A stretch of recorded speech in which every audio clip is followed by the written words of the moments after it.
Action. Assalamualaikum warahmatullahi wabarakatuh. Hai, perkenalkan nama saya Flora Lopitasari. Saya duduk di kelas 6. Kegiatan pembelajaran bersama Bapak Sarunanda yang saya rasakan setelah dibuatnya kesepakatan kelas yang dibuat bersama-sama. Saya merasa bahagia, semangat, dan selalu mengikuti kegiatan pembelajaran dengan penuh tanggung jawab. Demikian testimoni saya. Assalamualaikum warahmatullahi wabarakatuh.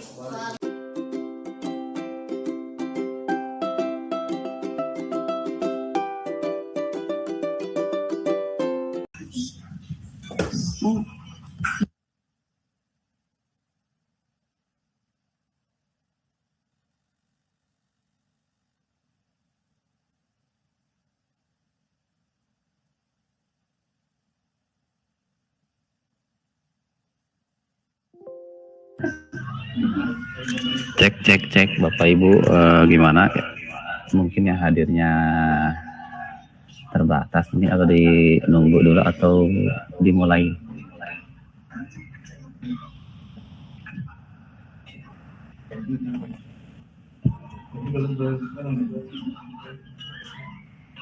Para senior Bu Anis dan Bu Tata, gimana? Kita dimulai aja. Enggak Bapak, kalau pesertanya sudah membatasi bulan siap. Oke. Baik.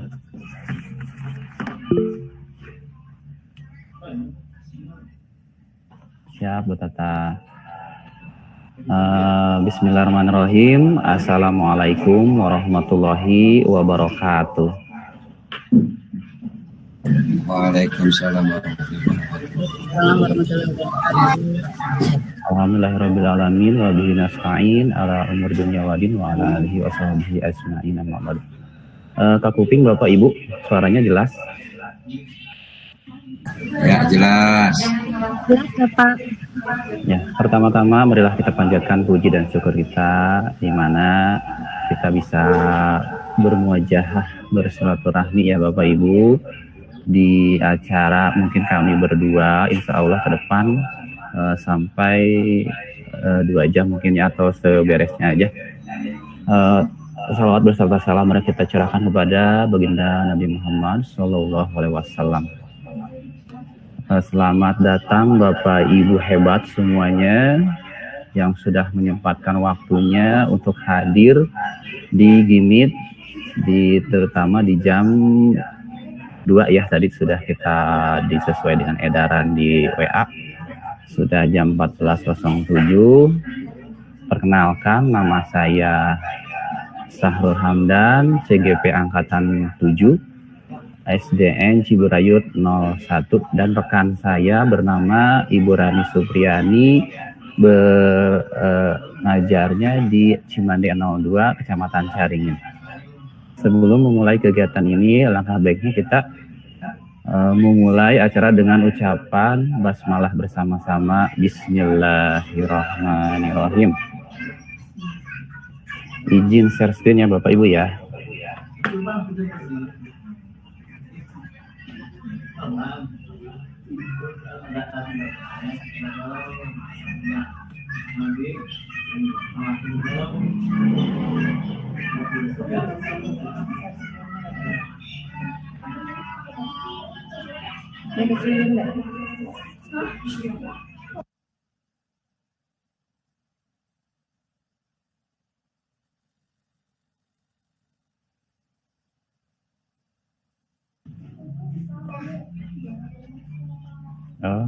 Bentar ya Bapak Ibu ya.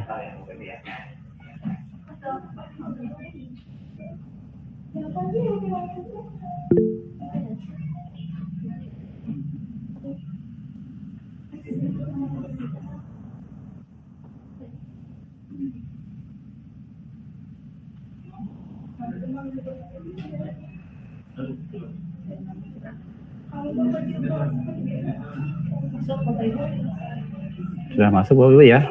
Sudah nampak di layar?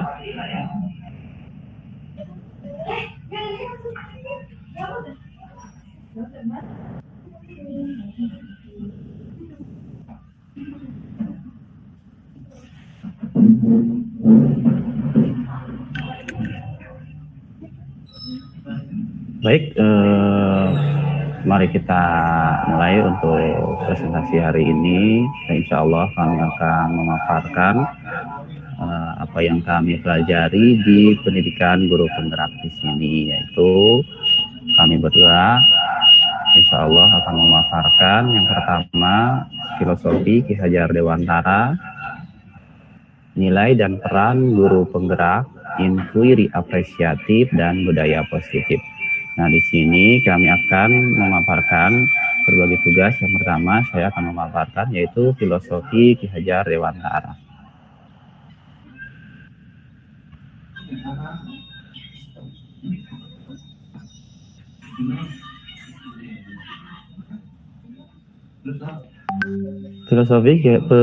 Filosofi pemikiran Ki Hajar Dewantara yang kita kenal atau Bapak Pendidikan di Indonesia. Menurut beliau dan kita sebagai pendidik, tujuan pendidikan yaitu proses menuntun kekuatan diri murid sesuai dengan kodrat alam dan zamannya untuk mencapai keselamatan dan kebahagiaan setinggi-tingginya.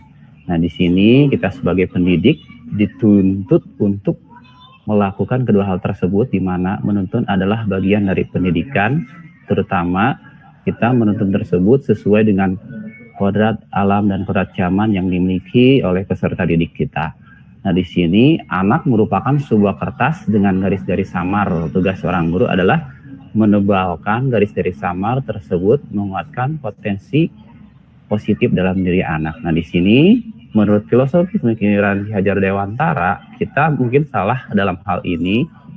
Menurut kita sebelum saya bergabung ke PGP di sini, bahwa murid-murid kita yaitu adalah kertas putih polos. Nah, guru hanya bisa membentuk karakter anak dan sebagainya. Tetapi menurut filosofi Ki Hajar Dewantara, bahwa anak tersebut, bahwa murid-murid kita itu yaitu adalah kertas buram atau dengan memiliki garis-garis samar. Nah, guru di sini kita hanya atau dituntut menebalkan garis-garis samar tersebut, di mana potensi dalam diri anak itu sudah ada. Jadi pada dasarnya anak itu bukanlah selembar kertas putih, melainkan kertas buram yang harus kita tebalkan.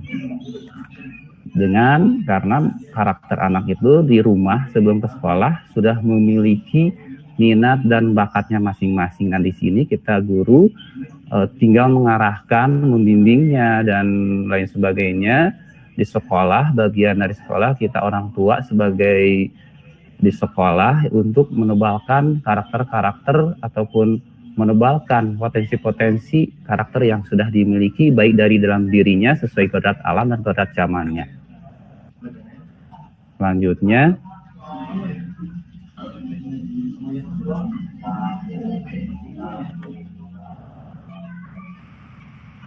nilai-nilai yang harus dimiliki seorang guru. Di antaranya yaitu berpihak pada murid. Selanjutnya mandiri, reflektif, kolaboratif, dan inovatif. Di sini nilai-nilai yang harus dimiliki seorang guru tentunya harus berpihak pada murid sesuai dengan filosofi Ki Hajar Dewantara, di mana pada dasarnya guru itu di dalam kelas bukan hanya guru saja yang dominan menyampaikan materi ataupun dalam membentuk suatu arahan, membentukkan karakter, tetapi kita itu sesuai Ki Hajar Dewantara harus berpihak pada murid, di mana murid seluas-luasnya mempunyai kemampuan dan potensinya masing-masing. Jadi di dalam kelas kita harusnya berpihak pada murid sesuai dengan filosofi. Yang kedua yaitu mandiri. Mandiri dituntut murid itu adalah sejatinya memiliki karakter ataupun nilai-nilai mandiri, reflektif, kolaboratif, inovatif. Nah, di sini nilai-nilai yang harus dimiliki seorang guru diantaranya yang seperti Bapak Ibu yang ada di layar kami di sini disaksikan. Selanjutnya, peran guru sebagai pemimpin pembelajaran. Sebagai pemimpin pelajaran, kita sebagai guru selalu seperti halnya Bapak Ibu mengajar di kelas, menjadilah itu pemimpin pembelajaran, di mana guru adalah mengatur jalannya pembelajaran, mau seperti apa kegiatan di kelas kita, apakah mau paradigma lama atau paradigma baru. Di sini guru dalam era globalisasi ini mengenal dengan digital yang disebut. Nah, di sini kita sebagai guru yang pertama yaitu memimpin pembelajaran yang seperti apa, tentunya yang sesuai dengan filosofi Ki Hajar Dewantara. Dan mungkin Bapak Ibu guru juga di sini sudah banyak belajar karena kita itu sarjana pendidikan, mungkin tidak asing lagi dalam memimpin pembelajaran. Nah, dengan berbagai metode yang kita kuasai, dengan model yang kita kuasai, di sini kita berkolaborasi juga bagaimana cara memimpin pembelajaran yang baik, yang disukai dan yang menyenangkan, yang disukai anak-anak, sehingga anak tersebut di kelas cara penyampaian kita tidak monoton. Nyambung lagi dari peran guru penggerak di sini, yang kedua itu menjadi coach bagi guru lain. Di sini bersama-sama guru yang lain kita itu harus berdiskusi, mencari solusi mengenai pembelajaran, hambatan-hambatan, tantangan-tantangan yang ada di kelas. Nah, kita menjadi coach bagi guru yang lain juga, menyesuaikan bagaimana keadaan di kelas kita masing-masing, ataupun merefleksi diri, baik merefleksi peserta didik, merefleksi bagaimana kita sebagai guru, cara penyampaian terhadap materi. Nah, di sini kita menjadi coach bagi guru yang lain. Selanjutnya, mendorong kolaborasi antar guru. Di sini mendorong kolaborasi antar guru yaitu saling percaya.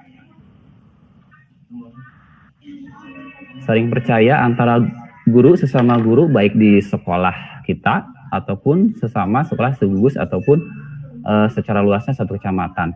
Nah, di sini kolaborasi antar guru, kita harus bertukar pikiran di mana cara pembelajaran yang berpusat pada murid yang baik itu seperti apa. Nah, kita di sini dituntut kolaborasi. Nah, bagaimana cara penanganannya terhadap murid? Nah, di sini dengan kolaborasi, bagaimana pengalaman saling bertukar pikiran. Misalkan kita satu sekolah, tentunya saja banyak penemuan di antara masing-masing dengan masing-masing sekelasnya masing-masing. Misalkan saya kelas 6 akan bertukar pikiran atau berkolaborasi antar guru dengan kelas yang lain. Nah, di sini kita dituntut, pasti kalau kita secara mandiri menyelesaikan masalah secara mandiri, mungkin akan susah untuk cara penyelesaiannya. Dan di sini dengan mendorong kolaborasi antar guru, cara penyelesaian hambatan atau tantangan, cara penanganannya terhadap murid kita akan cepat terselesaikan dan akan mencari sebuah solusi. Selanjutnya, mewujudkan kepemimpinan peserta didik, di mana peserta didik yaitu dilatih dan dikembangkan potensinya, dipimpin ataupun kita digali potensi-potensi peserta didik. Jangan sampai peserta didik tersebut tidak tergali potensinya. Di sini dalam setiap kegiatan pembelajaran, murid kita itu dilatih. Bagaimana cara melatihnya? Kita beri keluasan seluas-luasnya kepada peserta didik untuk berani tampil ke depan atau menjadi pemimpin pembelajaran, di mana misalkan memimpin sebuah doa, memimpin menyanyikan lagu wajib dan sebagainya. Kita harus selalu memberikan seluas-luasnya waktunya kepada peserta didik supaya potensi yang dimiliki peserta didik itu dapat terimplementasi. Selanjutnya yaitu menggerakkan komunitas belajar, di mana menggerakkan komunitas belajar di sini adalah menjalin komunikasi yang efektif dengan guru lain.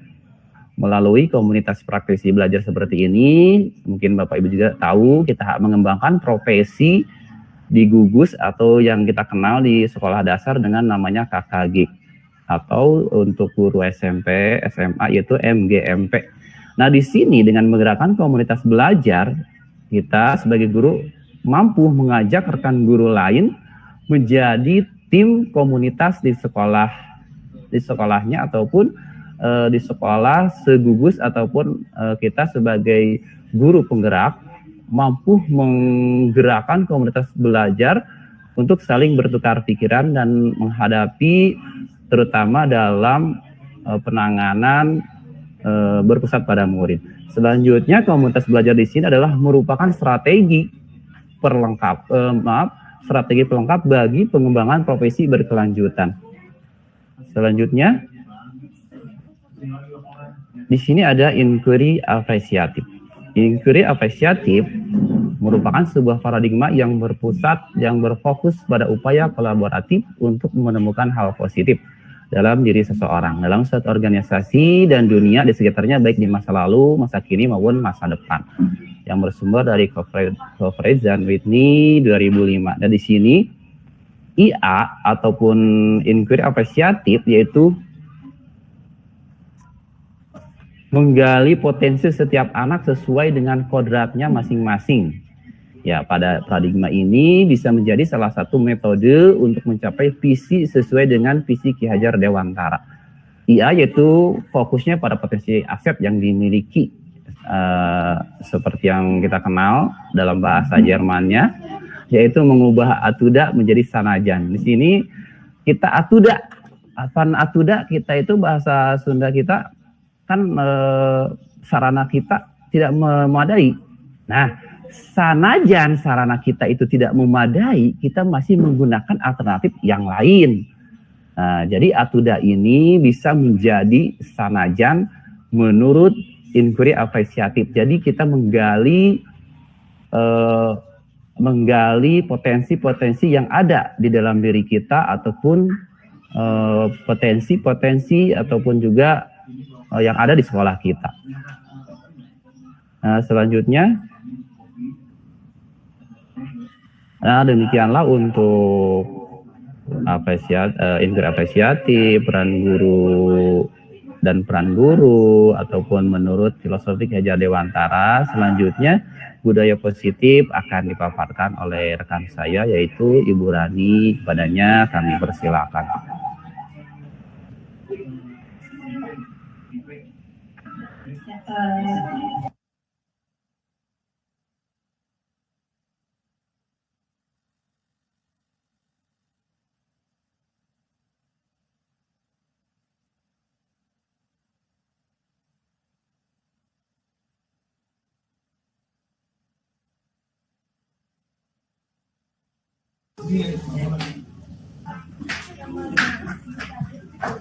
Ya, terima kasih kepada Bapak Sahrul yang sudah memberikan materi tentang apa sih itu guru penggerak, apa sih yang kami pelajari di dalam guru penggerak.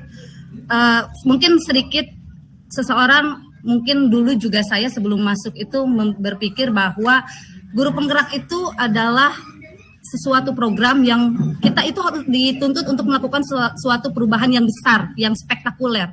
Ternyata setelah saya masuk di dalam guru penggerak, tidak seperti itu. Guru penggerak itu kita merubah mindset, merubah pola pikir. Yang dulunya kita berpikir, oh pembelajaran kita itu ternyata sudah sempurna, sudah baik. Anak itu, yang dikatakan anak hebat itu anak yang pintar secara akademik. Tapi ternyata setelah masuk di guru penggerak, seperti tadi materi yang sudah dijelaskan tentang filosofis Ki Hajar Dewantara, tentang nilai dan peran seorang guru, serta inquiry apresiatif, kita tuh benar-benar dirubah pola pikirnya. Yang kita pelajari selama ini tuh, yang kita lakukan selama ini itu tidak seperti yang kita pikirkan. Seperti yang tadi, kata yang selalu terngiang-ngiang, itu salah satu PP saya sebetulnya yang menjelaskan bahwa guru penggerak itu, seorang guru penggerak itu adalah orang yang mampu merubah kata atuda menjadi sanajan. Mungkin di sini sebagian besar hampir semuanya paham ya, bahwa kadang kita tuh ketika ingin melakukan suatu perubahan, kita akan berpikir atuda di sayah mah da guru-gurunya juga susah diajak kerjasama. Atuda di sayah mah sarananya juga seperti ini. Atuda di sayah mah anak-anaknya juga seperti ini. Nah, di dalam guru penggerak kita itu diajarkan bagaimana merubah kata atuda menjadi sanajan.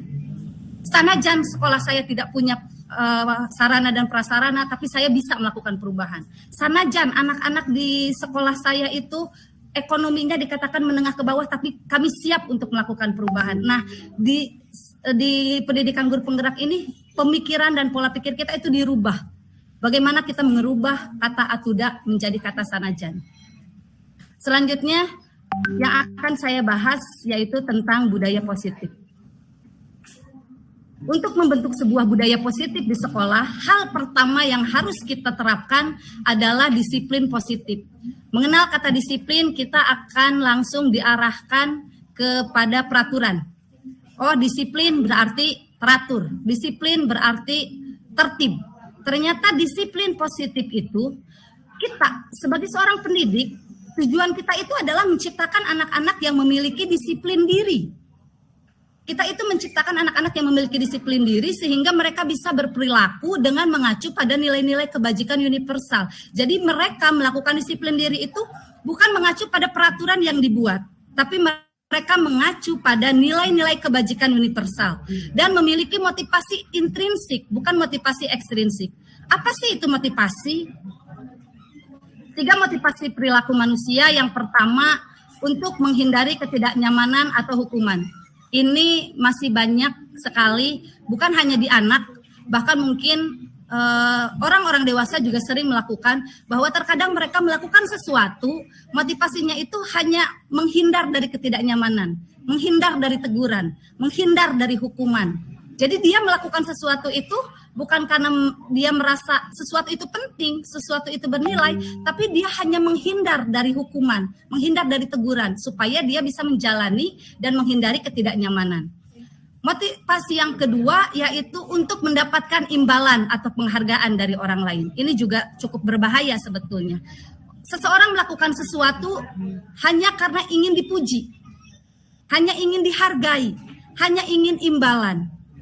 Nah, untuk kedua motivasi ini, mungkin anak atau orang dewasa, setiap orang ketika dia memiliki 2 motivasi ini, mungkin dia akan melakukan sesuatu secara sempurna. Dia akan berusaha untuk melakukan sesuatu yang baik. Akan tetapi, ketika dia sudah berusaha melakukan sesuatu yang baik, tetapi ternyata penghargaan yang dia inginkan itu tidak dia dapatkan, maka dia akan kecewa. Dan setelah itu, bisa jadi apa yang sudah baik yang dia lakukan tidak akan ada nilainya, tidak akan bisa dia hargai. Jadi selama orang yang memberikan hukuman, orang yang memberikan penghargaan itu tidak ada, dia tidak akan bisa melakukan perubahan. Dia tidak akan bisa melakukan sesuatu yang baik. Karena toh orang yang menghukum saya nggak ada, toh orang yang memuji saya nggak ada. Jadi untuk apa saya berbuat baik? Ini motivasi yang patut dihindari. Karena setiap manusia melakukan sesuatu harusnya menggunakan motivasi yang ketiga, yaitu mereka ingin menjadi orang yang mereka inginkan dengan menghargai diri sendiri dan nilai-nilai yang mereka percaya. Ini yang harus menjadi dasar kita dalam melakukan sesuatu, dan ini juga yang harus kita tanamkan kepada peserta didik kita, di mana saat peserta didik kita melakukan suatu hal yang bagus, yang positif, ajarkan mereka untuk kamu melakukan itu tuh untuk menghargai diri kamu, bahwa ada nilai-nilai yang baik yang harus kamu terapkan, sehingga ketika anak itu sadar, oh iya ya, saya melakukan itu untuk diri saya sendiri, bukan untuk pujian dari orang lain, bukan untuk teguran dari guru, bukan untuk hukuman. Ketika mereka sadar, oh saya melakukan ini karena ini untuk diri saya, karena saya menghargai diri saya, maka akan terbentuklah yang namanya motivasi intrinsik. Ketika motivasi intrinsik itu sudah muncul, maka hal-hal positif yang tadi dia lakukan itu akan terus tertanam. Mau ada atau tidak orang yang memberikan teguran dan penghargaan itu di depan dia. Jangan jauh-jauh. Terkadang kita melihat anak ketika dia bersama wali kelasnya tertib. Mereka belajar sepertinya asik gitu, tertib sekali. Tapi ketika si wali kelasnya ini ada kepentingan di luar, tahu-tahu ada orang yang masuk ke kelasnya, guru pengganti, kok anaknya itu jadi sulit untuk dikendalikan. Kita sering menemui hal seperti ini. Kenapa hal itu terjadi? Karena motivasi mereka melakukan sesuatu hanya untuk menghindari teguran dari wali kelasnya. Karena hanya ingin dipuji, hanya ingin mendapatkan penghargaan dari wali kelasnya. Sehingga ketika wali kelasnya tidak ada, mereka merasa tidak perlu melakukan sesuatu itu. Mereka tidak perlu melakukan hal-hal yang positif. Toh orang yang menghargai saya, orang yang memuji saya tidak ada di sini. Itu yang berbahaya.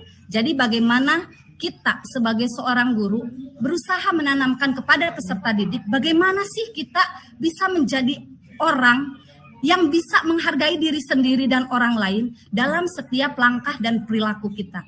Dengan menanamkan seperti itu, insya Allah bahwa motivasi yang mereka miliki akan menjadi motivasi intrinsik dan penerapannya pun akan bertahan lama. Tidak hanya di kelas dengan wali kelas yang mereka yakini, tapi di kelas-kelas selanjutnya, bahkan mungkin di kehidupan di masyarakat pun mereka akan terus menerapkan perilaku-perilaku positif karena mereka sadar bahwa perilaku positif itu bermanfaat untuk dirinya sendiri karena itu sesuai dengan nilai-nilai yang mereka percaya.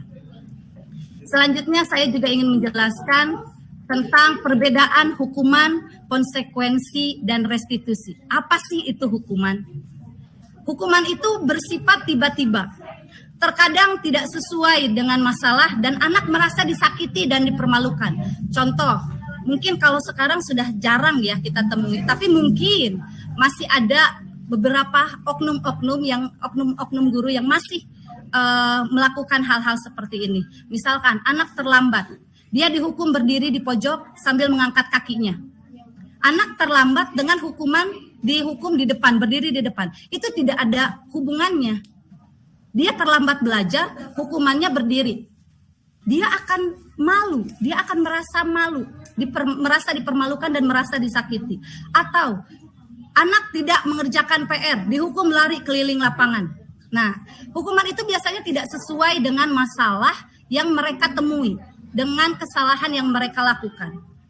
Apa perbedaannya dengan konsekuensi? Kalau konsekuensi itu sudah terencana, itu sudah disepakati, sudah dibahas dan disetujui oleh murid dan guru. Murid itu sudah mengetahui sebelumnya. Dia sudah mengetahui ketika dia melakukan sebuah pelanggaran, ada konsekuensi yang harus dia lakukan. Nah, jadi bedanya hukuman dengan konsekuensi, kalau konsekuensi kita buat kesepakatan dulu dengan siswa. Apa yang harus dilakukan di kelas? Apa yang harus mereka lakukan? Nah, disepakati pula ketika ada pelanggaran yang mereka lakukan dari kesepakatan tersebut, apa konsekuensi yang harus mereka terima.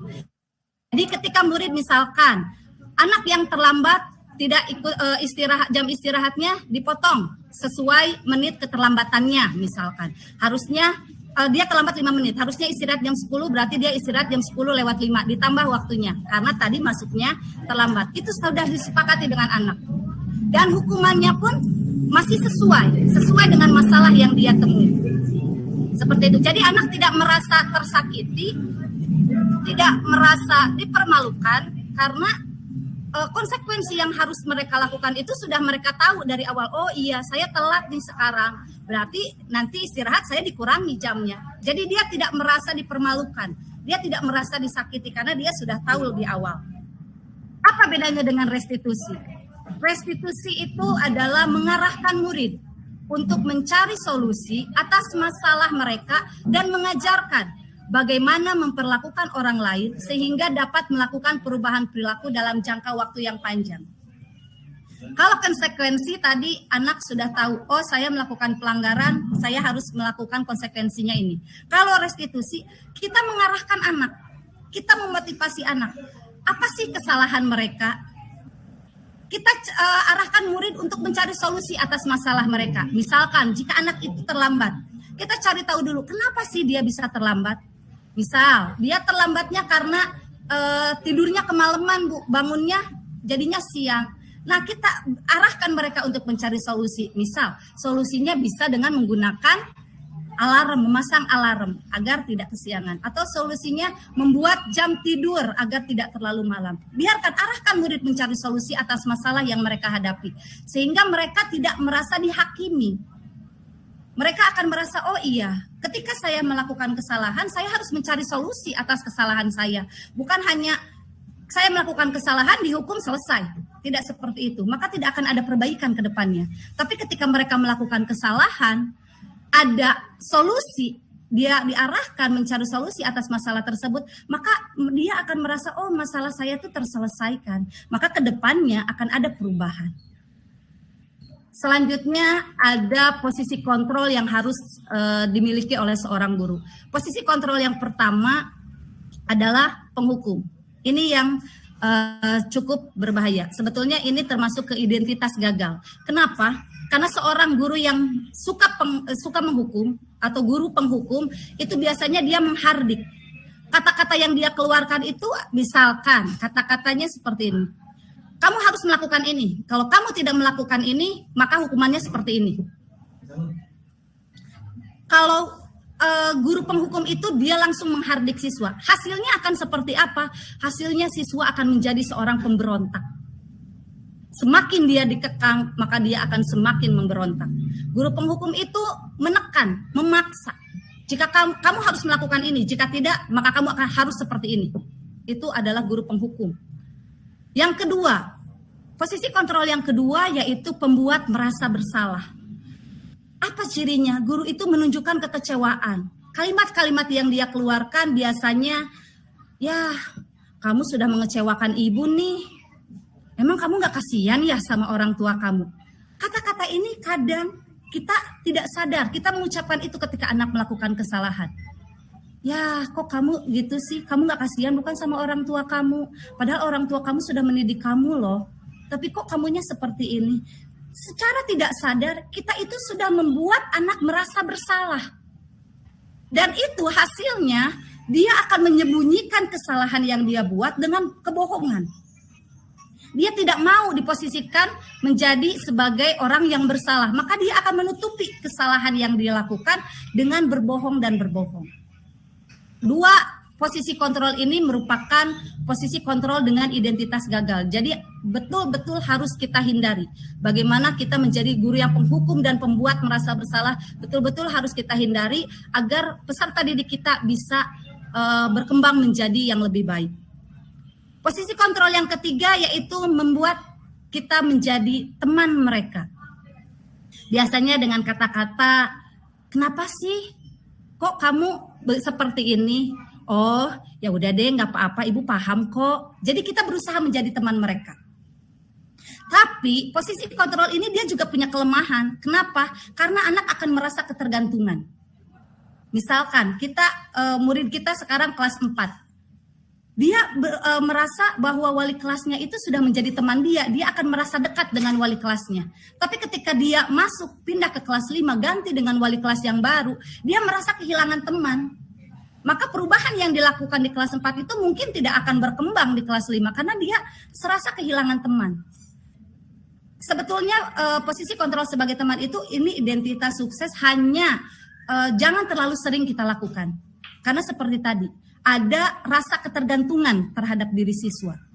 Posisi kontrol yang keempat yaitu kita bertindak sebagai pemantau. Apa sih posisi sebagai pemantau itu yang seperti apa? Misal, ketika anak melakukan kesalahan, kita tanya, coba masih ingat nggak apa sih kesepakatan kita? Apa sih yang kita buat kesepakatan di awal kemarin? Nah, yang kamu lakukan itu bagaimana? Ingat nggak konsekuensinya apa? Nah, jadi si anak itu tahu, oh iya, ketika saya melakukan kesalahan ini, konsekuensinya ini sesuai dengan kesepakatan yang saya buat. Posisi pemantau ini ada kelemahannya juga, bahwa ketika si anak memiliki guru yang selalu memposisikan dirinya sebagai pemantau, maka dia akan menyesuaikan bila diawasi. Jadi hanya ketika diawasi, sama seperti tadi. Ketika wali kelasnya ada, kelasnya akan tertib, tapi ketika wali kelasnya dinas luar, diganti oleh guru yang lain, maka kelasnya akan sulit untuk dikendalikan. Ini yang sering kita temui. Maka posisi kontrol yang paling baik adalah yang kelima, yaitu kita memposisikan diri kita sebagai seorang manajer. Apa itu manajer? Manajer itu mengarahkan, membimbing. Kata-kata yang bisa kita keluarkan ketika anak melakukan kesalahan, kita ajak mereka menggali. Apa yang kita yakini? Hampir sama sebetulnya dengan pemantau. Apa yang kita yakini di kelas kita? Apa kesepakatan yang sudah kita buat? Menurutmu yang kamu lakukan itu bagaimana sih? Anak mungkin akan menjawab, oh iya Bu, tidak sesuai dengan kesepakatan yang sudah dibuat. Nanti kita tanya lagi, apa kira-kira yang bisa kamu lakukan untuk memperbaiki yang kesalahan kamu yang telah kamu perbuat. Jadi si anak diarahkan untuk mencari solusi bagaimana dia akan berusaha memperbaiki kesalahan yang dia buat. Bedanya dengan pemantau tadi, kalau pemantau dia langsung diarahkan konsekuensinya apa. Ketika kamu melakukan kesalahan, konsekuensinya apa. Tapi kalau manajer, dia diarahkan untuk berusaha memperbaiki. Oh iya, kamu sudah melakukan sesuatu yang melanggar keyakinan kelas kita. Lalu apa yang harus kita perbaiki? Apa yang bisa kamu lakukan untuk memperbaiki kesalahan tersebut? Nah, dengan memposisikan diri kita sebagai seorang manajer, maka siswa dia akan terus melakukan perubahan. Mungkin dia akan melakukan kesalahan, tapi setelah dia melakukan kesalahan, dia akan berusaha untuk merubah. Karena kita sudah mengarahkan dia untuk memperbaiki kesalahan yang dia lakukan. Nah, kalau kita bisa memposisikan diri sebagai seorang manajer, insya Allah, siapapun yang menjadi wali kelasnya, siapapun yang menjadi gurunya, dimanapun siswa itu berada, maka dia akan selalu menerapkan hal-hal positif yang dia yakini. Karena dia tidak lagi merasa diawasi.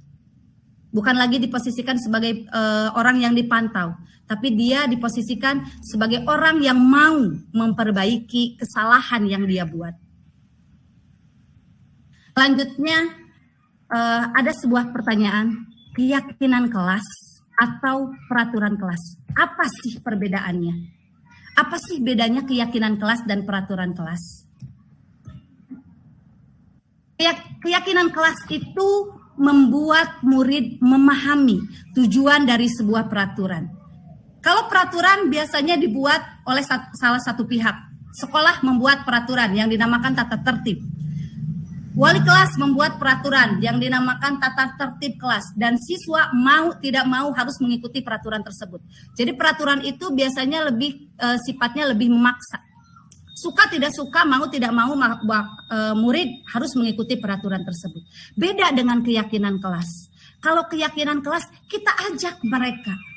Kita rangkul mereka. Yuk, kamu ingin kelas ini seperti apa? Kamu ingin pembelajaran yang bagaimana? Sok silahkan, utarakan semua pendapat kamu. Ajak anak untuk mengungkapkan pendapat mereka. Mereka ingin kelas seperti apa sih? Biarkan mereka berkreasi. Mereka menuliskan semua hal yang mereka inginkan. Nah, dari hal-hal yang mereka inginkan itu, kita bentuklah sebuah yang namanya keyakinan kelas. Jadi bedanya dengan peraturan, kalau peraturan dibuat oleh satu pihak dan sifatnya memaksa. Kalau keyakinan kelas tidak. Anak diajak untuk membuat bersama. Untuk membentuk bersama kelas yang mereka inginkan, sesuai dengan yang mereka harapkan. Nah, keyakinan kelas itu sangat memfasilitasi keinginan siswa. Sehingga ketika keyakinan kelas ini dibuat, dia akan memahami, peraturan yang dibuat dalam keyakinan kelas itu maksud dan tujuannya ke sini loh, untuk kebaikan kita juga. Sehingga ketika mereka memahami tujuannya, mereka akan melaksanakan keyakinan kelas itu, melaksanakan tujuan itu dengan sukarela. Kan saya yang buat.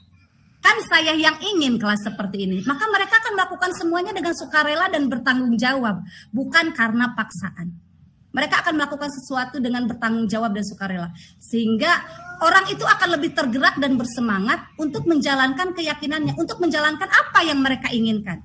Mereka merasa diakomodasi. Oh, keinginan saya itu sudah diakomodir di keyakinan kelas. Jadi saya senang untuk melakukan itu. Karena saya ingin kelas seperti ini. Seperti itu. Dia akan lebih tergerak dan bersemangat untuk menjalankan keyakinan daripada dia hanya mengikuti rangkaian-rangkaian peraturan tertulis tanpa makna. Jadi ketika kita ingin misalkan anak gondrong masuk ke kelas. Kalau peraturan kelas mungkin udah rambut harus pendek. Kalau keyakinan kelas kita ajak mereka. Kenapa sih rambut itu harus pendek? Mereka diajarkan memaknai, peraturan rambut pendek itu ternyata manfaatnya seperti ini.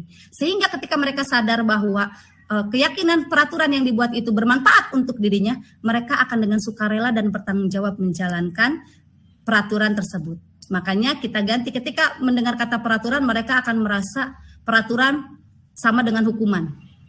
Akhirnya pasti dengan hukuman. Tapi kalau keyakinan kelas, mereka akan merasa, keyakinan kelas itu adalah keinginan kami, keinginan saya untuk membentuk kelas yang mereka inginkan.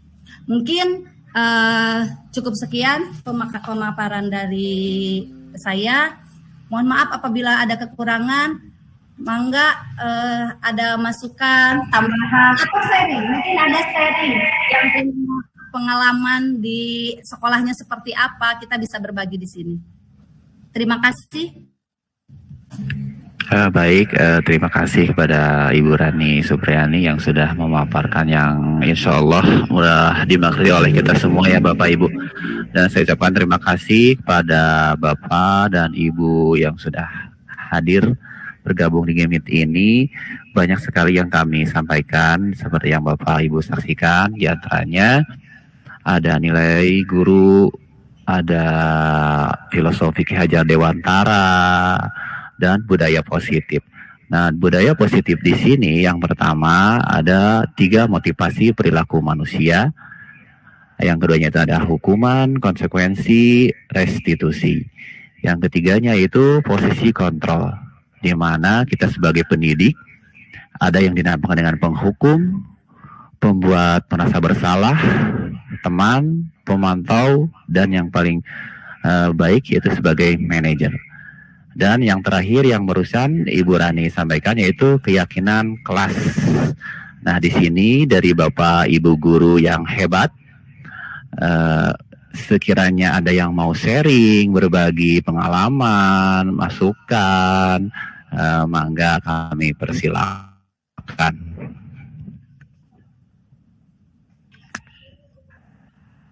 Terima kasih kepada Bunda Sani yang baru bergabung ya.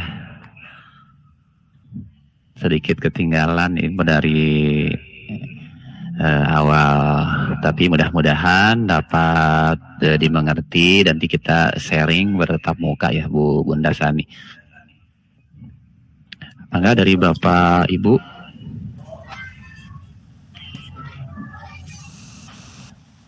Sedikit ya Bapak Ibu, mungkin pemaparan kami masih sangat jauh dari sempurna. Masih karena kami juga masih belajar di PGP itu, betul-betul kami diajar bagaimana caranya menjadi seorang presenter, menjadi seorang pemateri. Nah, saya sangat berharap ketika mengikuti kegiatan ini, Bapak Ibu menjadi tergerak. Jujur, awal saya masuk PGP, awal saya mendengar guru penggerak itu adalah sesuatu yang momok yang menakutkan gitu ya. Ketika kita mendengar guru penggerak, wah tugasnya pasti banyak. Tapi ternyata tidak. Betul-betul guru penggerak itu, ini bukan promosi. Tapi betul-betul hal yang saya rasakan bahwa di dalam guru penggerak itu kita betul-betul diubah pola pikirnya. Bagaimana kita menghadapi siswa, bagaimana kita menghadapi masalah-masalah di kelas kita. Contoh kecil seperti ketika kita menemukan anak yang bermasalah, awalnya saya kaget. Salah satu teman saya ada di sini juga, Ibu Fatimah Ajahra, Ibu Tata. Beliau mengatakan ketika anak menemukan anak yang bermasalah, maka kita harus melakukan yang namanya segitiga restitusi. Saya kaget, apa sih segitiga restitusi? Kadang kan kalau kita nemu anak berantem aja, ketika kita nemu anak yang bertengkar, apalagi saya yang di Cimande, anak-anaknya luar biasa. Mereka punya keahlian silat, sehingga ketika berantem tuh, wah sudah luar biasa sekali. Nah, kadang ketika lihat anak berantem, kita langsung, kamu kenapa berantem gitu kan, langsung menyimpulkan saja. Dan akhirnya pasti cuma, ya udah minta maaf. Udah belum, dimaafin belum, udah selesai. Kita merasa ketika anak-anak sudah saling meminta maaf, ya udah selesai. Tanpa kita tahu bahwa mungkin saja di dalam hatinya itu dia masih menyimpan dendam. Nah, di guru penggerak ini saya diajarkan untuk mengenal apa itu yang namanya segitiga restitusi. Apa sih segitiga restitusi? Itu yang pertama, langkah yang pertama adalah kita diminta untuk menstabilkan identitas. Jadi ketika si anak melakukan kesalahan, kita tanya dulu alasan dia melakukan kesalahan itu apa. Kenapa sih kalian berantem? Nanti anak akan bilang, pan bu, si eta bu moyokan ti heula. Kadang anak suka seperti itu ya. Ketika kenapa kamu mukul dia? Eta pan bu, si eta mu moyokan ti heula, moyokan bapak, nah segala macam. Nah, itu kita stabilkan dulu identitasnya. Jangan langsung, iya kamu salah, tidak seperti itu. Kita stabilkan dulu identitasnya. Dengan cara seperti apa? Oh, iya ya. Ketika orang tua kamu diejek dan dihina, wajarlah kalau kamu marah. Ibu juga akan seperti itu. Kalau jadi kamu, ibu juga pasti akan marah. Nah, anak itu akan merasa, oh iya ya si ibu mengerti saya. Anak itu akan merasa dipahami. Lalu langkah yang kedua adalah memvalidasi tindakan mereka. Terus kita tanya anaknya, ketika kamu diejek begitu, apa yang kamu lakukan tadi? Iya bu, saya digebuk. Nah, anak kan pasti akan bicara seperti itu. Nah, itu kita validasi tindakan yang salahnya. Oh iya, wajar sih kamu melakukan seperti itu, wajar. Karena kamu terpancing emosi. Tapi kira-kira, nah kita validasi tindakan yang salah. Kira-kira menurut kamu bagus nggak sih kalau mukul-mukul seperti itu? Gimana dengan bagus nggak? Nanti anak akan diarahkan. Oh iya ya bu ya. Nah, langkah yang ketiga adalah menanyakan keyakinan yang mereka pahami. Kita arahkan ke nilai-nilai positif yang mereka pahami. Kira-kira kalau menurut kamu ada yang ngejek, bagusnya harus seperti apa? Kalau kamu diejek itu, kalau kamu dipukul, kira-kira kamu akan seperti apa? Jadi anak diajarkan untuk ketika mereka dalam keadaan emosi, marah, kita stabilkan identitasnya dengan berusaha memahami mereka, maka mereka akan melunak. Setelah mereka emosinya tidak lagi tinggi karena merasa kita pahami, kita stabilkan kita validasi tindakan yang salah yang mereka lakukan. Dan setelah itu kita arahkan mereka untuk melakukan perbaikan menuju nilai-nilai yang positif. Nah, insya Allah dengan seperti itu anak tidak lagi akan dendam. Jadi bukan hanya udah minta maaf, udah belum dimaafin, udah selesai, udah zoom main lagi. Tidak lagi seperti itu. Hanya karena dengan hanya minta maaf, mungkin saja di mulutnya mereka minta maaf, tapi dalam hatinya mereka bisa saja menaruh dendam. Pulang sekolah dijegat lagi di jalan, kita nggak akan tahu. Tapi dengan kita menstabilkan identitas mereka, berusaha memahami alasannya, memvalidasi tindakan-tindakan yang salahnya, dan mengarahkan mereka meyakini nilai-nilai positif, maka mereka akan melakukan perbaikan. Mungkin itu saja tambahannya Bapak Ibu. Ada yang ingin menambahkan, yang ingin berbagi sharing pengalaman atau ingin berbagi pengalaman, mungkin dari Ibu Tata, Bu Anis yang sudah menjadi guru penggerak yang sudah resmi. Kalau saya masih calon yang entah akan hilang C-nya atau tidak. Tapi kalau Bu Fatimah dan Bu Anis mungkin sudah berpengalaman. Yuk kita motivasi teman-teman kita yang ada di sini untuk semangat ikut menjadi guru penggerak. Terima kasih. Mangga Bapak Ibu, upami bade sharing, upami bade berbagi pengalaman, boleh raise hand terlebih dahulu. Ya mungkin saya juga akan, kalau Bapak Ibu tidak ada yang mau ini, saya sedikit menambahkan. Memang di CGP itu adalah suatu, bagi saya itu kebanggaan. Saya termotivasi, saya tergerak di mana pendidikan ini adalah sangat baik. Saya di sini menjadi guru yang terarah, di mana awalnya saya hanya sebagai gulung paradigma lama, ternyata di PGP ini luar biasa Bapak Ibu. Jadi kita itu mengenal restitusi, hukuman, konsekuensi dan sebagainya. Semua itu sangat bermanfaat bagi bekal saya terutama pribadi dalam mengimplementasikan terhadap peserta didik saya. Dan tentunya insya Allah kalau kita niatnya baik, akan hasilnya baik insya Allah. Walaupun memang dengan kebaikan ini adalah sedikit harus ada perjuangan. Nah, mungkin itu sedikit. Ada mungkin di sini dari Bapak Ibu yang mau sharing atau berbagi masukan, pengalaman dan sebagainya, hambatan atau kendala atau penemuan dari sekolahnya masing-masing. Mangga Bapak Ibu. Ya, Pak Hoirumudin sudah raise hand. Mangga Bapak mau berbagi apa nih? Silakan. Ya, baik. Assalamualaikum warahmatullahi wabarakatuh. Waalaikumsalam warahmatullahi. Baik Bapak Ibu, tadi saya mendengarkan materi dari Ibu Rani yang memaparkan mengenai kita cara menghadapi anak, dan pertama juga menghadapi bahwa anak itu adalah yang menjadi atau merdeka ya untuk sekarang itu anak sebagai salah satunya yang harus kita bela ya. Dan dalam pembelajaran itu sekarang sangat berfokus kepada anak. Tadi untuk saya sebagai hukuman, saya sangat tertarik sekali karena ada beberapa memang kejadian di sekolah saya mengenai ada kenakalan anak mungkin. Di antaranya mungkin ini kejadian yang sangat unik ya kejadiannya. Itu baru-baru ini siswa kelas 6 ada terjadi kalau dulu itu yang melakukan hal ini adalah laki-laki kepada laki-laki tetapi yang sekarang yang terjadi di sekolah saya itu adalah perempuan kepada perempuan, yaitu melakukan pemalakan. Seorang siswa kelas 6 memalak atau meminta sesuatu kepada siswa kelas 4. Nah untuk tadi dari pemaparan Bu Rani ada sedikit gambaran, tetapi pengen masukannya lagi gitu ya. Tadi emang sedikit gambaran, cuman mungkin dari yang lain.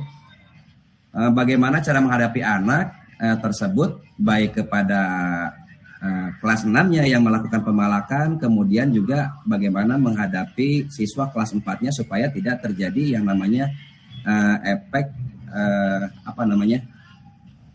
bukan jera ya, ke kelas 6 untuk efek jeranya, kalau ke kelas 4-nya itu supaya tidak merasa tertekan terus gitu. Nah, tadi diantaranya sebagai teman, memang untuk sebagai teman tadi ada sedikit kekurangannya, yaitu anak itu menganggap kalau sudah menganggap teman itu rasa hormatnya sedikit berkurang kepada seorang guru itu biasanya. Kalau kita sebagai seorang teman memang bagus anak itu cepat memahami, cepat akrabnya, apa yang kita harapkan dalam pembelajaran cepat paham. Tetapi efek jeleknya itu diantaranya adalah kita dengan anak itu tidak ada pembatas. Siapa peserta didik, siapa guru gitu. Jadi sudah tidak ada muncul adab di situ. Mungkin itu. Hanya satu minta penjelasan dari Bu Rani atau Pak Hamdan nanti mengenai bagaimana menghadapi anak seperti yang tadi terjadi di sekolah saya. Terima kasih. Baik, terima kasih kepada Pak Hoer. Luar biasa ya pertanyaannya. Mungkin bertanya ya. Insya Allah di sini sesuai dengan tema kita, Pak Hoer bertanya kepada kita semua ya. Mari kita berbagi di sini. Bagaimana cara menghadapi anak yang melakukan pemalakan yang katanya sangat unik, biasanya mungkin sering terjadi di sekolah kita masing-masing, yaitu pemalakan biasanya terhadap laki-laki ke laki ataupun laki-laki ke perempuan. Ini unik sekali, perempuan ke perempuan. Nah, di sini kita sebagai guru haruslah kita memperbaiki karakter-karakter peserta didik kita, di mana jangan sampai berkelanjutkan sampai ke jenjang yang lebih dewasa peserta didik kita. Mungkin karena anak pada dasarnya tidak tahu ataupun belum tahu bahwa pemalakan tersebut adalah perbuatan yang tidak baik. Mungkin hanya ingin memiliki uang ataupun sebagainya karena untuk uang jajan dan sebagainya. Di sini sesuai pemaparan kami, yaitu sebagai posisi kontrol sebagai teman, ya mungkin teman di sini selalu berkurang dalam segi adabnya kepada kita semua. Jadi tidak ada batasan untuk siswa kepada guru. Nah, di sini kita selaku guru bagaimana cara penanganannya? Mungkin akan lebih jelasnya lagi menurut Bu Rani ataupun kita semua, atau mau dari Ibu Tata dulu ataupun Bu Anis dulu, atau dari Bapak Ibu guru semuanya. Mungkin sedikit ini aja ya, masukan. Sebetulnya untuk pemalakan itu tidak hanya di sekolah Pak Hoer aja ya. Mungkin beberapa sekolah termasuk sekolah saya juga pernah mengalami hal tersebut. Dan biasanya pemalakan itu dilakukan oleh kakak kelas kepada adik kelasnya, biasanya seperti itu. Nah, hal yang pertama yang harus kita lakukan adalah tetap setiap anak melakukan kesalahan itu karena ada kebutuhan yang mereka inginkan. Karena ada 5 kebutuhan dasar manusia. Yang pertama, kadang anak itu hanya iseng. Dia ingin kesenangan. Kadang anak itu melakukan sesuatu, ngejek orang ya cuma iseng, senang-senang aja gitu. Karena dia butuh kesenangan. Dia butuh fun, butuh rasa senang. Lalu ada juga anak yang kebutuhannya itu dia membutuhkan pengakuan, kekuatan. Ketika dia bisa malak temennya, dia merasa, oh saya punya kekuatan. Nah, ada lagi mungkin anak yang merasa ingin cari perhatian, ingin rasa disayangi. Saya itu sebetulnya melakukan kenakalan dalam tanda kutip, saya itu melakukan kenakalan itu hanya ingin diperhatikan oleh guru saya. Nah, kita harus cari tahu dulu. Kita harus cari tahu dulu alasan kenapa mereka melakukan kenakalan tersebut. Contoh tadi pemalakan. Ketika anak itu melakukan pemalakan, kita cari tahu dulu. Apa sih alasan dia melakukan pemalakan itu? Kita tanya dulu anaknya baik-baik. Kamu melakukan pemalakan itu alasannya apa? Kalau dia memang alasannya iseng, berarti dia butuh kesenangan. Kita arahkan. Kita arahkan dia mencari kesenangan yang lain yang lebih positif. Kalau misalkan dia menjawabnya, oh saya malak itu biar kelihatan aja saya itu berkuasa gitu. Berarti dia kebutuhan dasar yang ingin dia penuhi itu adalah kekuatan. Nah, kita arahkan. Ada loh cara kamu menunjukkan kamu itu punya power, cara menunjukkan bahwa kamu itu punya kekuasaan. Ada loh cara yang positifnya, kita arahkan mereka. Kalau mereka memang melakukan pemalakan itu karena ingin memenuhi kebutuhan hidupnya, misalkan karena seperti tadi, karena nggak dikasih uang jajan, saya pengen jajan, jadi malak. Nah, itu kita cari solusinya. Kita arahkan mereka mencari solusi. Jadi yang pertama harus kita tahu itu alasannya dulu. Karena setiap anak melakukan sebuah kesalahan, melakukan sebuah kenakalan, itu ada alasan kebutuhan yang harus mereka penuhi. Jadi kita harus tahu dulu alasannya supaya kita bisa mengarahkan anak mencari solusi yang tepat. Setelah kita tahu alasannya, kita ajak dulu ngobrol mereka. Apa sih alasan kamu melakukan pemalakan itu? Ketika kita sudah tahu alasannya seperti apa, baru kita arahkan. Ada loh cara lain untuk kamu memenuhi kebutuhan dasar kamu itu, yang tadi kamu bilang ingin senang atau ingin terlihat berkuasa dan sebagainya. Ada loh cara yang lainnya yang lebih positif. Kita arahkan mereka. Jadi sedikit demi sedikit dia akan ada pengalihan. Oh, ternyata bukan cuma malak doang loh yang bisa memenuhi kebutuhan saya tuh. Ternyata ada cara lain seperti itu. Dan untuk yang kedua tadi mengenai teman, betul. Sebetulnya teman, pemantau, dan manajer itu 3 posisi kontrol yang memiliki identitas sukses. Hanya harus tahu proporsinya seperti apa. Kita tidak bisa setiap saat menjadi teman bagi anak. Atau kita setiap saat menjadi pemantau untuk mereka. Karena seperti yang saya paparkan tadi bahwa teman dan pemantau masih ada kekurangannya. Ketika kita menjadi teman, anak akan menjadi rasa ketergantungan. Kalau kita menjadi pemantau, mereka merasa diawasi. Jadi ada kalanya kita bisa menjadi teman mereka, tapi ada kalanya di kesempatan lain kita menjadi pemantau untuk mereka, tapi usahakan sebagian besar yang kita lakukan adalah kita menjadi manajer untuk mereka. Karena kalau misalkan kita sekarang langsung menjadi manajer, mungkin akan sulit. Karena anak kita terbiasa dengan identitas-identitas yang lain. Tapi kita arahkan sedikit demi sedikit. Ada kalanya kita jadi teman, ada kalanya kita jadi pemantau, tapi lebih seringlah kita berusaha untuk menjadi seorang manajer. Mungkin seperti itu. Ada lagi yang mau menambahkan, Mangga? Ada mungkin bagaimana Pak Hoer ya pertanyaannya? Iya, bagus ya, terima kasih masukannya. Memang tadi sesuai ya. Jadi yang pertama ditanyakan itu alasannya kenapa melakukan ini. Ternyata memang mereka mempunyai alasan tertentu. Memang kita sebagai seorang guru tidak langsung menjudge bahwa anak ini benar-benar bersalah gitu ya.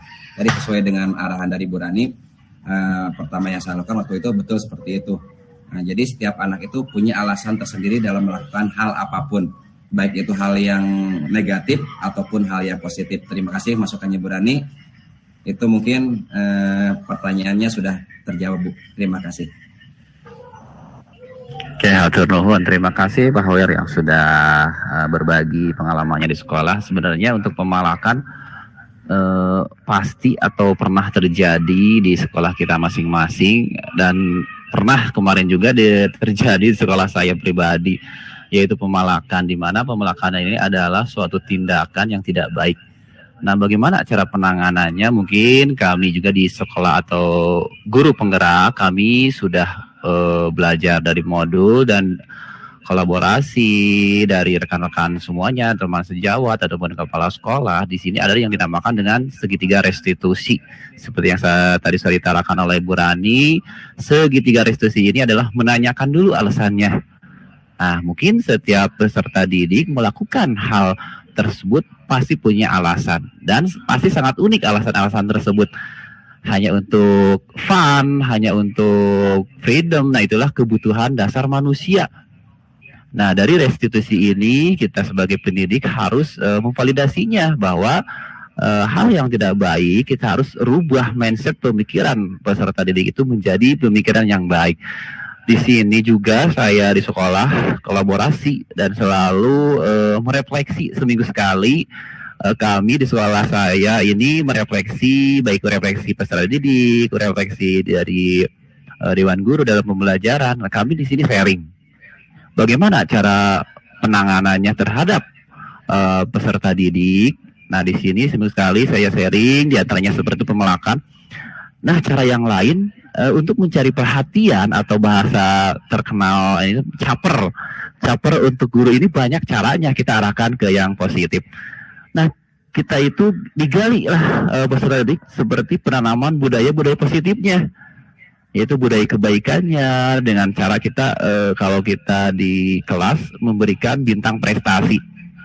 Dengan bintang prestasi kita sosialisasikan terlebih dahulu. Ini loh budaya positif bintang prestasi yang ada di kelas kita pang-pang, di mana seorang murid peserta didik melakukan kebaikan atas intrinsik dari dalam dirinya, kita berikan reward bintang prestasi tersebut. Nah, misalkan Pak Hoer di sana ada kasus pemalakan. Nah, di sini saya juga pernah mengalaminya dengan memberikan pemikiran atau budaya positif yang diterapkan di kelas saya. Ini loh anak-anak, ini loh nak, kebaikan atau kalian ingin diperhatikan oleh guru. Kalian membuat kebaikan. Nah, Bapak nanti akan memberikan bintang prestasi. Bintang prestasi ini nanti akan Bapak realisasikan. Nanti kalian yang paling banyak bintangnya, itulah kalian juara kelasnya. Jadi di sini budaya positif tersebut, anak semua mempunyai peluang untuk mendapatkan ranking di dalam kelasnya. Bukan hanya ranking untuk akademik, juga kebaikan-kebaikan yang ditimbulkan dari dalam dirinya, dia juga mendapat reward dari seorang guru, mendapat perhatian dari seorang guru. Nah, insya Allah dengan adanya budaya positif ini akan tumbuh dari dalam diri siswa pribadi sendiri untuk melakukan kebaikan-kebaikan. Dan kita diberikan arahan bagaimana ini loh salah nak melakukan pemalakan tersebut. Nah, kita arahkan. Kamu ini ditanya dulu baik atau tidak. Nah, tersebut karena dengan pemalakan caranya sedikit memaksa, pasti anak akan menyimpulkan, oh ini salah. Kalau udah salah, sebaiknya kamu harus seperti apa?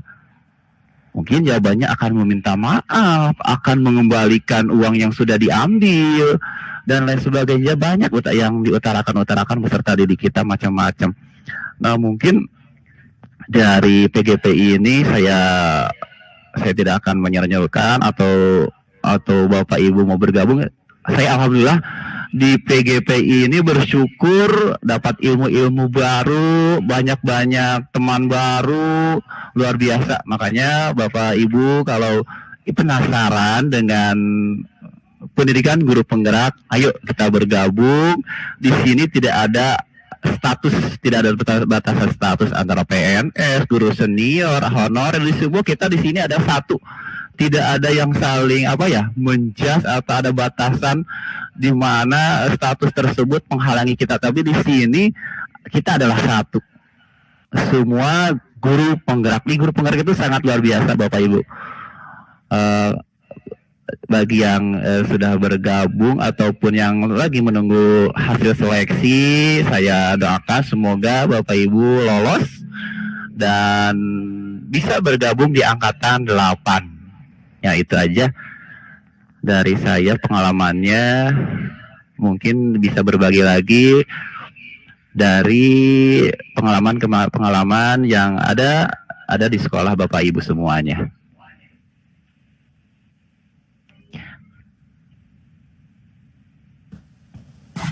Mangga Bapak Ibu, ada lagi yang mau berbagi atau sharing pengalaman? Jika tidak ada, mungkin waktu juga sudah menunjukkan pukul 15:10 ya. Tidak ada ya? Oke, kami cukupkan saja. Sekali lagi saya ucapkan terima kasih banyak.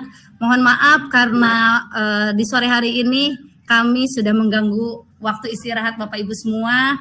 Mudah-mudahan waktu yang sudah diluangkan menjadi keberkahan bagi kita semua.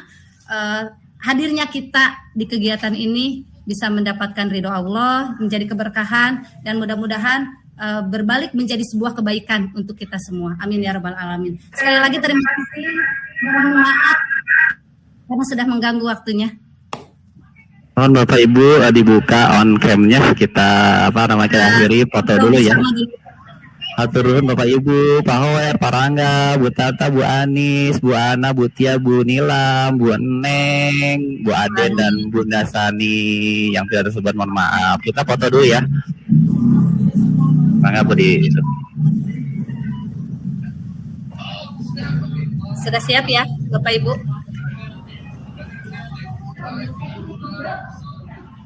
Satu, dua, tiga. Gaya Ibu Bapak.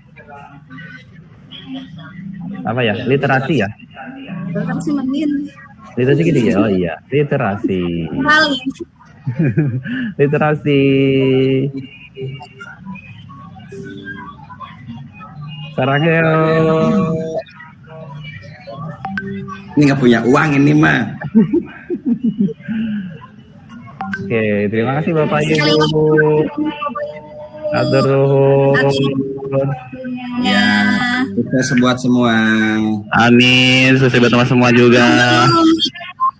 Saya tunggu, insya Allah mudah-mudahan diberikan semangat yang sedang mengikuti metode-metode. Amin, amin, amin ya robbal alamin. Dari kami kurang lebihnya mohon maaf ya, banyak sekali kekurangannya. Kelebihannya hanya dimiliki oleh Allah Subhanahu wa taala. Dari kami cukup sekian. Assalamualaikum warahmatullahi wabarakatuh. Waalaikumsalam warahmatullahi wabarakatuh.